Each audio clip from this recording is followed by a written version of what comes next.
biggest news, the first and the biggest news, what we consider is like super nice and super important, is the fact that we have another European company which goes for another round of investments. Now we are talking about SumUp. So if you saw any terminals like white terminal, small one, and the different stores in Europe, this is the product of SumUp. They launched in 2012, 2011, and in 2012 there was a big launch of their product. Now they're present in 35 countries. Current evaluation is between 10 to 15 billions. In 2022, they made another raise. But at that moment, they were evaluated at 8 million. So today they go to, I mean, they are preparing now to go to IPO. This is absolutely great news for this sector of the business. Igor, what do you think? I mean, this is a signal that this niche, this market niche, is growing, has a great potential, or this is just stabilizing of the market. It means that this market is already very mature. What do you think about this? I think it shows the momentum that we are back on track with the valuations, and I think for post like a period when uncertainty is really big. Like we see that Klarna went to IPO, we see a lot of movements into going IPOs and preparing for IPOs. So I think this one of the example when we see a really good merge between usual financial industry and the fintechs, because the whole idea of the SumUp to serve underserved merchants, because if you go to the bank, usually it requires a specific amount of transactions, the hardware which are certified, etc., etc. So the company did really great job to take over underserved fragmentation of the market, basically ended being one of the leaders. They have really great history by acquiring and merging companies around the globe, like 5stars in the United States. They did certain acquisitions in European Union before, which allowed them to grow fast and ramp up with the evaluation. And it shows that right now you cannot hesitate. Like if you want to be, even with the current market share, you need to evolve, you need to innovate. And that's what SumUp did. And once again, UK proven that it's a incubator for the fintechs which are thinking out of the box, and they grow in momentum. Yeah, SumUp shows that sometimes your niche can be underestimated part of the market, like they did in 2011 when they moved to micro and nano businesses, and now they just basically controlling a big part of POS terminals in Europe. Yeah, it's absolutely nice news. We wish success and good luck to SumUp. Let's move to the second news. What we prepared. It's crypto, I think, at this time. I think it's more about the regulations than the crypto, because regulators sometimes they taken two steps forward and one step back. And we will start with the news from France, because they thinking about withholding the passportization of the crypto licenses in France, which shows this, in my opinion, step back. So what do you think about that, Dimitri? Well, it's linked to basically there are two news this week regarding the same topic, regulations in crypto, is UK and France. France is pushing back the passportization. I think they're scared of something. They are afraid of something. They just they think that think it can be a threat for maybe even national security. There are some countries in Europe, in continental Europe, who at one moment blocked any kind of transactions in crypto because they consider this as a threatening for their national security. Possibly in France, I'm not sure if this is my honest opinion. Possibly in France exists the same threatening.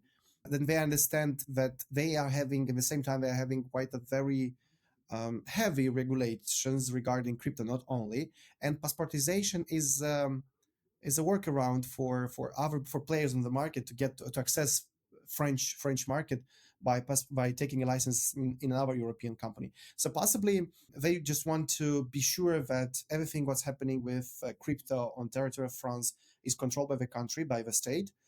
It can be a good sign. It can be also a bad sign for investors. But what I'm sure is more or less France will start to use more and more crypto assets, because this is a trend right now. This is the tendency of the market.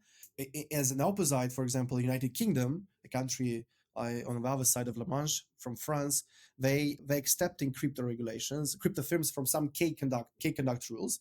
I mean, they're cutting of the edges of some regulations, helping them crypto company or company that works in crypto industry to have more freedom. And this is very interesting. How do you see this, opposite sides, not only geographically, but also in these regulations between United Kingdom and France? I have two comments, and let's start with the United Kingdom. I think United Kingdom was notoriously known by giving a lot of pressure to crypto companies, even though the similar business models were accepted and already working in other regions. So my understanding with a more global picture, they trying to ease the rules for the business to kind of stimulate the growth. Because everyone is aware that United Kingdom has an issue with the growing in terms of their margins, et cetera, business models. So I think the general idea to ease the rules to stimulate the business to do more and bring more resources and bring more funds. That's one part. And with the friends, I think once again more on strategic level. If you think about fiat business, it's quite clear that regulators have a lot of control because in the end of the day, you are ending up with the integration with banking rates. So whatever you do, in the end of the day, you will have an account or some kind of correspondent account which is transacting for you. And there is a name, the company can be caught. But when I'm thinking about the crypto, it's kind of different way because when you are dealing with the crypto assets, they connected to the wallet. And if a specific country is limiting the passportization, my question, how they going to actually block it? Because if I'm sitting in France and then I'm opening, I don't know, in some Asia country crypto application, registering the KYC because they still allowing to do the KYC for non-residents, and then I'm buying some crypto, being in France, being the registered or tax resident, but I'm still holding the account. So I would say it should not be something that is stimulating the gray area because sometimes utilizing the platforms from other countries with them, even with the KYC, it's kind of gray area. So I would be cautious with this. I think they should not miss the moment. If you want to do something good, you should not give the only way to do it bad. So that's a good momentum for the France and regulator maybe to rethink, but still allow to do certain activities. Because if you are denying it, it doesn't mean that everyone will stop doing it. I think people are just scared. Regulators are scared. I think that there's something in the middle, something in between, but between the lines we don't see, we don't know, unfortunately. They just took a very harsh decision, very rapid decision. Just okay, let's cut passportization, let's control it, because they intuitively doing this as crypto institutions are like traditional banks. Well, anyways, regulations are good. I'm all the time mentioning the fact that if we have regulations, it means that we have borders, we have lines of direction, we know how to work, and it's good. So total anarchy is bad. At the same time, cutting the business is also not the best option, and promotion of gray zone for business is not a good option. Okay, and let's jump to the third news. And since I just back from Money 2020 and we took a part as a fintech guardian, we did a lot of interviews on the ground. We explored what is happening. Actually, Money 2020 Middle East happened for the first time in Riyadh. Before that, Riyadh and Kingdom Saudi Arabia, they have a lot of fintech events, but in my opinion, it was one of the biggest. And it brought not just a lot of companies in one place, but also the great news. And one of the leading startup, I would say, Hala, actually received the round B with the amount 157 millions, which is making by valuation one of the biggest startup after Tamara and Tabi in the region. And it shows that Kingdom Saudi Arabia becoming a competitor to Dubai for growing new business models, growing really fast with the number of customers, with the number of transactions.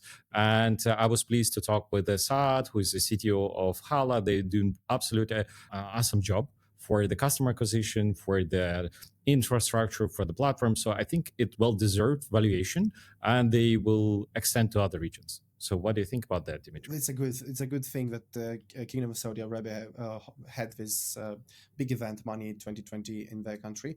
It's a step forward for in competition with Dubai on other countries from Middle East in order to prove that Kingdom of Saudi Arabia is a hard player in the zone.